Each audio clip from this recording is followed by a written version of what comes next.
Cipher case में बानी पाकिस्तान तहरीक इंसाफ इमरान खान और vice chairman PTI Shah Mahmood Qureshi के खिलाफ एफआईए की जमा करवाई गई चार्जशीट सामने आ गई।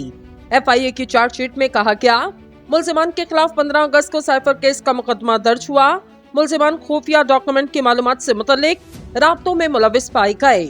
चार्जशीट में कहा गया, 7 मार्च 2022 को वाशिंगटन से मौसूल साइफर टेलीग्राम को गैर मुतल्लका अफराद को सौंपा गया और साइफर टेलीग्राम के हकाइक को तोड़ मरोड़ कर पेश किया गया। मुल्जिमान ने साइफर टेलीग्राम को कौमी सलामती के बरक्स ज़ाती मकासद के लिए इस्तेमाल किया। 28 मार्च 2022 को बनी गाला में खुफिया इजलास में साइफर के मंदरजात का गलत इस्तेमाल किया गया। एफआईए की चार्जशीट में कहा गया, साबिक वज़ीर आज़म ने साबिक सेक्रेटरी आसम खान को साइफर के मिनट्स अपने अंदाज से तैयार करने की हिदायत दी। साबिक वज़ीर आज़म ने बदनीयती से जानबूझकर इसे अपनी तहवील में रखा। साइफर टेलीग्राम जैसी अहम तरीन सरकारी दस्तावेज गैर कानूनी तौर पर अपने कब्जे में रखी गई।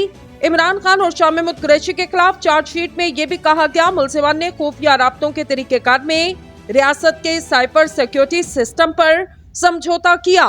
मुल्जिमान की जानिब से साइबर टेलीग्राम पर बददियानती से रियासत को नुकसान पहुंचा।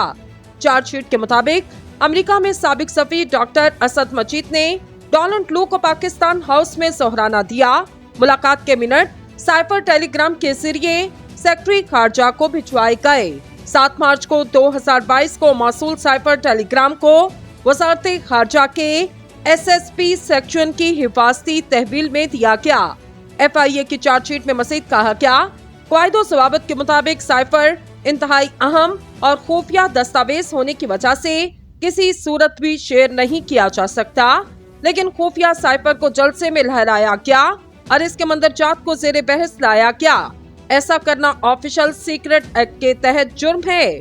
खसूसी अदालत ने इमरान खान और शाह महमूद कुरैशी पर पर्दे जुर्म आयद करते हुए कहा, बतौर वज़ीर आज़म और बानी पीटीआई को साइफर रखने का कोई इख्तियार नहीं था।